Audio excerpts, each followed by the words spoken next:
오늘 같이 은혜 받을 말씀은 마태복음 18장 1절에서 4절 말씀입니다. 그때 제자들이 예수께 나와 이르되 천국에서는 누가 크니이까?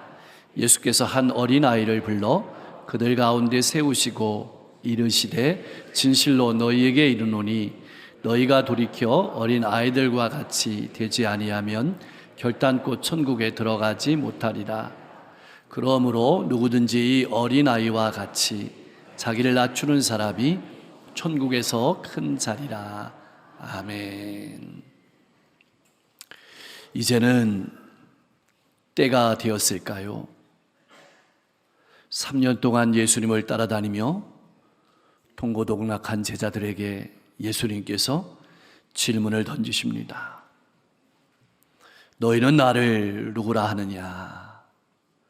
이때 베드로가 기다렸다는 듯이 주는 그리스도시요 살아계신 하나님의 아들이십니다 라고 고백했습니다. 바로 이 고백 이후 예수님께서는 두 번이나 제자들에게 예수님 자신이 고통과 죽임을 당하고 제3일에 부활하기 위해 예루살렘으로 올라가야 한다고 말씀하셨습니다. 그리고 제자들과 함께 예루살렘으로 가는 길에서 제자들을 따로 데리시고 또 다시 예수님 자신이 사형 선고를 받고 이방인들에게 넘겨지고 조롱과 채찍질을 당하며 십자가에 못 박히고 3일 만에 살아나야 할 것을 말씀하시는 것입니다. 이러한 예수님의 무시무시한 선포는 제자들의 마음속에 놀라움과 두려움 그리고 여러 가지 의문들을 불러일으켰습니다. 예수님께서는 십자가를 지시기 전에 앞으로 제자들이 예수님의 십자가 죽음과 부활을 체험하게 될 터인데 그때 어떤 사람이 되어야 하는지 제자들이 이해하고 가슴에 새길 수 있도록 가르치기 시작하신 말씀이 본문의 말씀입니다. 우선 예수님은 이 땅에 예수님의 죽음과 부활 위에 하나님 나라 공동체인 교회를 세우실 것입니다. 누구보다 먼저 부름을 받은 예수님의 제자들은 교회의 주춧돌 역할을 감당해야 합니다. 예수님께서는 교회의 주춧돌 역할을 감당해야 하는 하늘 비전을 실현하기 위해서 계속해서 제자들을 훈련하십니다. 우리도 마찬가지로 건강한 교회 공동체로 세우시기 위해서 끊임없이 훈련하십니다. 문제는 제자들이 교회의 공동체 안에서 여러 가지 관계를 형성하며 살아갈 때 겪게 되는 어려움입니다.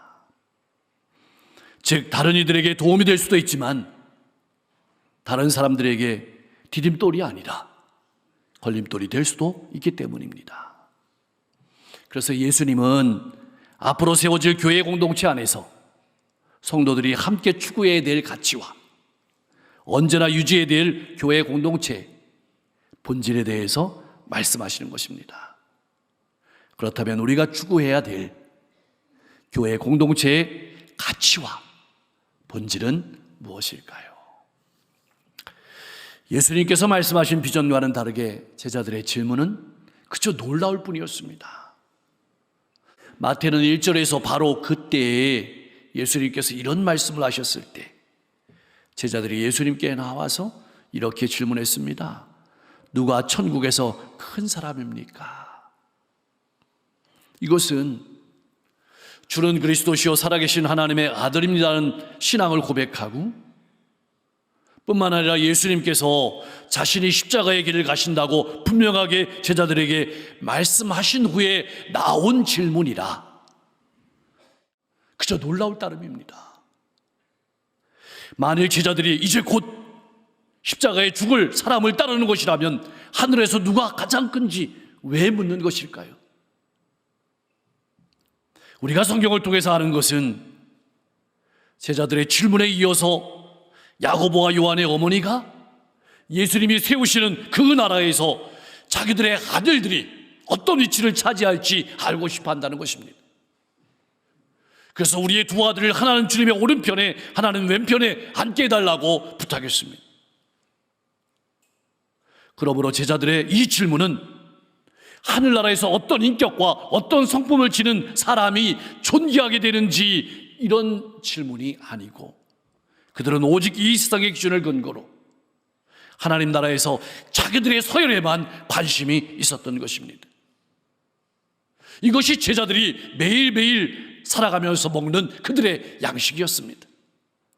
사랑하는 성도 여러분, 내가 살아가면서 매일매일 먹는 양식은 무엇입니까?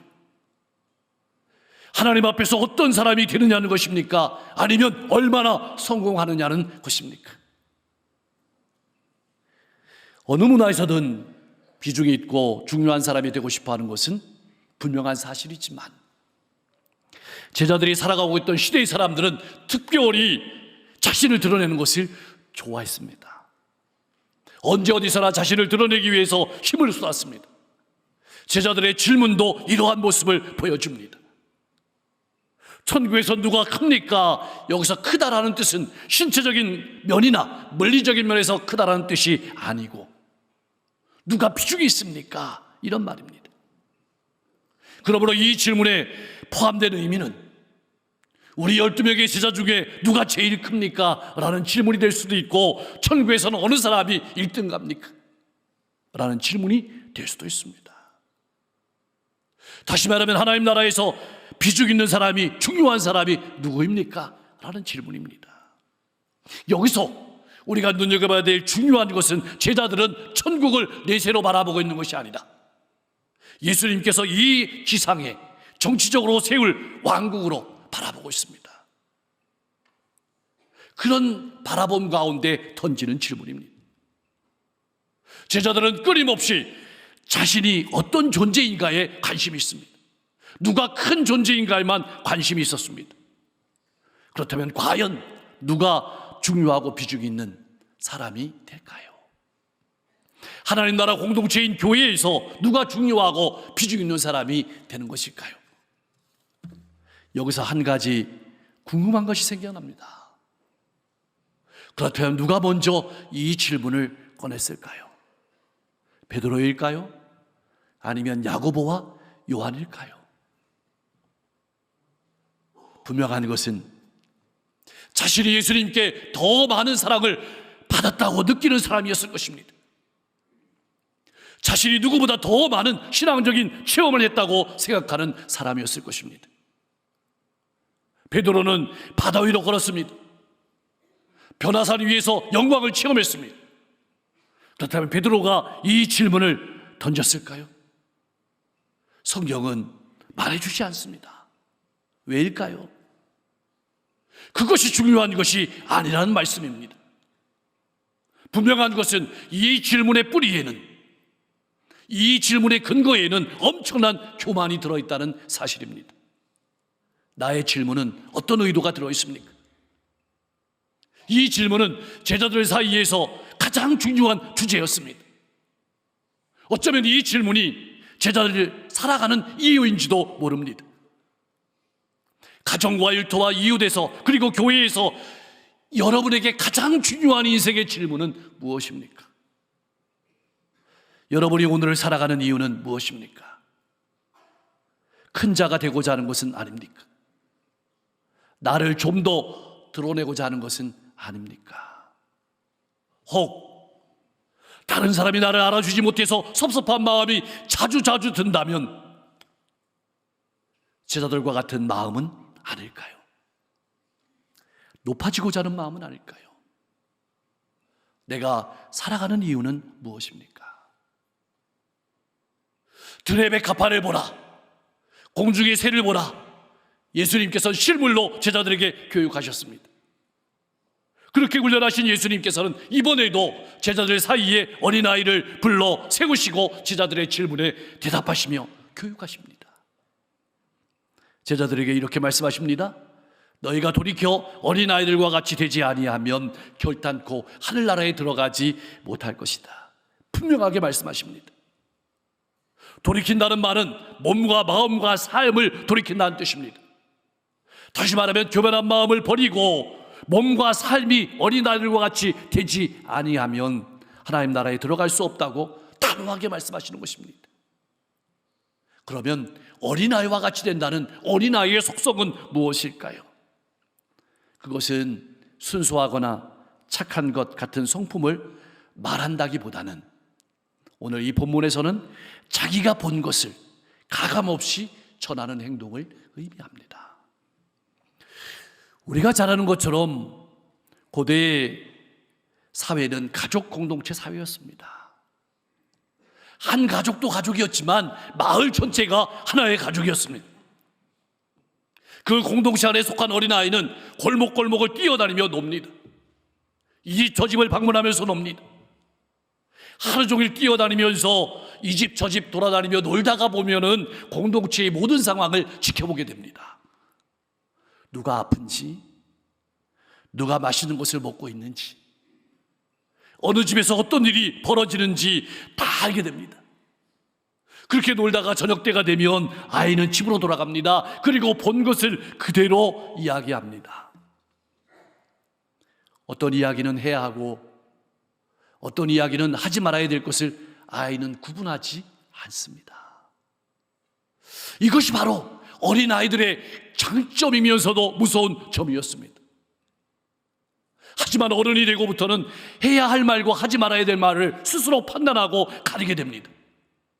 오늘 예수님이 하신 본문의 말씀은 하늘나라에 대해서 말할 때는 자기의 생각에 따라서 어느 것은 말하고 어느 것은 말하지 않는 것이 아니라, 어느 것은 지키고 어느 것은 지키지 않는 것이 아니라 모든 것을 가감없이 전파하고 지켜야 한다는 뜻입니다.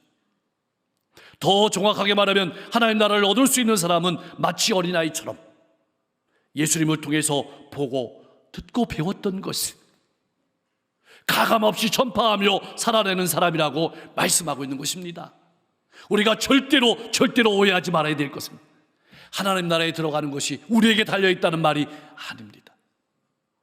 하나님 나라에 들어가는 것은 당연히 예수 그리스도를 나의 구주로 영접함으로 들어갑니다.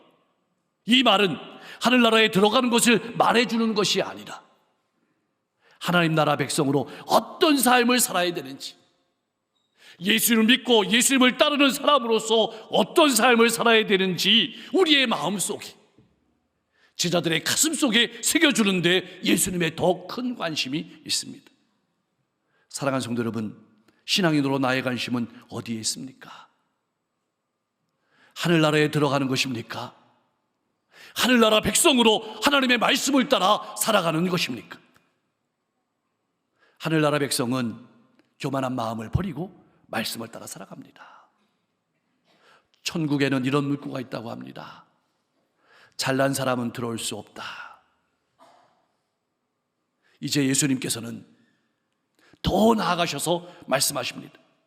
그러므로 누구든지 어린아이와 같이 자기를 낮추는 사람이 천국에서 큰 사람입니다. 예수님께서 본문에서 말씀하시는 가장 큰 핵심은 교만하지 말고 겸손한 삶을 살아가라는 말씀입니다. 낮춘다라는 말은 위에서 내리 누른다는 의미입니다. 근데 더 중요한 것은 다른 사람이 위에서 나를 내리 누려서 겸손해지고 낮아지는 것이 아니고 스스로 자기 자신을 내리 누름으로 겸손해지고 낮아진다는 뜻입니다. 예수님을 따르는 사람은 누가 시켜서가 아니고 스스로 예수님께서 자기 자신을 낮추시고 우리에게 찾아오신 것처럼 자기 자신을 내리누르고 겸손해지고 낮아지는 사람이 예수님을 따르는 사람이라고 말하고 있는 겁니다. 그렇다면 궁금합니다. 과연 어린아이가 자기 자신을 낮추는 성품을 가지고 있을까요? 오늘날 어린이들 보면 이해하기가 어렵습니다. 자신을 제어하거나 내려누리지 못하지만 그러나 고대의 어린아이들은 이 법칙을 잘 알고 있었습니다. 특별히 고대의 남자 어린아이는 키가 자라면 한 가정의 가장이 될 것입니다. 어쩌면 그 마을 공동체의 리더가 될 수도 있습니다. 그러기 위해서 꼭 갖춰야 될 조건이 있습니다. 바로 자기 자신을 내리누르고 겸손한 것입니다. 다른 사람의 의견을 끝까지 듣는 것이었습니다. 당연히 공동체의 리더는 스스로 결정할 능력이 있어야 합니다. 그러나 아무리 주도력과 결정력이 뛰어나다 할지라도 공동체의 신임을 얻지 못한다면 리더로서의 자질이 없는 것입니다. 고대 어린아이들이 훗날 공동체의 리더로 자라가기 위해서 반드시 가져야 될 성품이 바로 자기 자신을 드러내지 아니하고 다른 사람의 말을 귀담아 듣는 것이었습니다. 자기 자신을 스스로 누르고 낮추어서 겸손하게 되는 훈련이었습니다. 결국 누구든지 큰 자가 되고 싶다면 자기 자신을 내려눌러서 낮추고 겸손을 터득해야 합니다. 유대인들의 속담에 이런 말이 있다고 합니다. 큰 사람이 되고 싶은가? 그렇다면 작은 사람이 되지 말아야 한다. 자기 자신을 이기는 사람은 언젠가는 자기의 가장 심각한 적도 이길 수 있다. 사랑하는 성도 여러분, 나의 신앙은 어떻습니까? 겸손한 삶을 살아가고 있습니까? 아내와 남편의 말에 귀를 기울이고 있습니까? 다른 성도의 말에 귀를 기울이고 있습니까? 나를 내려누르고 겸손한 삶을 실천하면서 하늘나라 백성으로 삶을 살아가고 있습니까? 아니면 제자들처럼 누가 1번이냐에만 관심이 있습니까? 우리가 기억하고 가슴에 새겨야 될 것은 무엇일까요? 세상과 하나님 나라의 가치관은 질적으로 다르다는 것입니다. 세상은 으뜸이 되고 싶으면 남을 짓밟고 올라가라고 합니다. 과정을 무시하고라도 좋은 결과를 얻으라고 합니다. 그것을 승자라고 얘기합니다. 그러나 하나님 나라의 가치관은, 하나님 나라의 으뜸은 다릅니다. 하나님 나라에서 으뜸이 되고자 하면 섬기는 사람이 되어야 하고 디딤돌이 되라고 합니다. 하나님 나라 공동체인 교회에서 큰 자는 섬기는 사람입니다. 참으로 겸손한 사람은 남을 무너뜨리지 않습니다. 디딤돌이 되어줍니다. 우리 예수님께서도 제자들의 가슴과 우리의 가슴 속에 이렇게 새겨주십니다. 마태복음 20장 28절 말씀입니다. 우리 같이 한번 읽어보겠습니다. 인자가 온 것은 섬김을 받으려 함이 아니요 도리어 섬기려 하고 자기 목숨을 많은 사람의 대속물로 주려 함이니라. 아멘. 우리는 예수님을 믿고 섬기는 천국 시민입니다. 하늘나라 백성입니다. 하늘나라 백성은 하늘나라의 가치관을 가지고 살아가는 사람입니다. 어떠한 삶을 살아야 할까요? 어떻게 신앙생활 해야 할까요? 예수님께서는 하늘나라에 들어가는 조건을 3가지로 말씀하셨습니다. 첫 번째로는 너희 의가 서기관들과 바리새인들과 그보다 더 낫지 아니하면 하나님 나라에 들어갈 수 없다. 두 번째로는 하늘에 계신 아버지의 뜻대로 행하여 들어갈 것이라. 세 번째로는 어린아이처럼 자기를 낮추는 사람이 들어갈 것이다. 어떻습니까? 내 입으로 가능할까요? 불가능합니다. 어린아이가 부모를 의지하며 사는 것과 같이 하나님의 자녀들은 오직 하나님만 의지하며 살아야 합니다. 이제 우리 스스로에게 질문을 던져야 될 시간입니다. 나는 예수님을 믿고 따르는 사람입니까? 네라고 대답한다면 이제부터는 삶의 전환이 필요합니다. 나를 하나님께서 만드신 그대로 나 자신을 먼저 받아들이십시오. 나를 비하하지도 그리고 스스로 높이지도 마십시오. 내게 진 은사를 따라서 살아가십시오. 그리고 크다라는 개념을 우리의 가슴 속에, 우리의 인생 가운데 깊이 새겨야 합니다. 다른 성도와 이웃들의 소리에 귀를 기울이고 나를 내리누르고 낮추는 삶, 다른 이들의 걸림돌이 아니라 디딤돌이 되는 겸손한 삶을 사는 사람이 하나님 나라에서 큰 사람임을 알고 하나님 나라의 큰 백성으로 하루하루 살아가실 수 있기를 소망합니다. 그리스도인은 세상의 가치관을 따르는 데서 돌이키는 사람입니다. 하나님의 말씀을 따라 하나님 나라 공동체인 교회에서 큰 사람으로 먼저 살아가야 합니다. 그런 성숙한, 그런 겸손한 성도와 건강한 교회를 통해서 하나님께서는 하나님 나라를 든든히 세워가시고 확장해 가실 줄로 믿습니다. 그렇게 하나님 나라의 큰 사람으로 가정과 교회와 직장과 이웃 가운데서 복된 삶을 살아가는 여러분과 제가 될 수 있기를 주님의 이름으로 간절히 축원합니다. 기도하겠습니다. 날마다 하나님의 말씀을 읽고 듣고 먹고 나누고 적용하며 날마다 성장하며 성숙한 삶을 살아가는 하나님의 백성이 되게 하여 주시옵소서. 다른 사람이 알아주지 않아도 하나님께서 알아주심을 바라보며 믿음으로 살아가게 하시며 교만한 마음을 버리고 살아가게 하옵소서.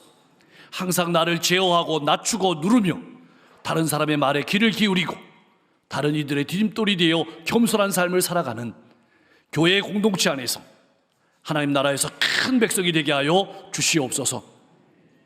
올해 하늘을 우리에게 열어주시니 감사드립니다.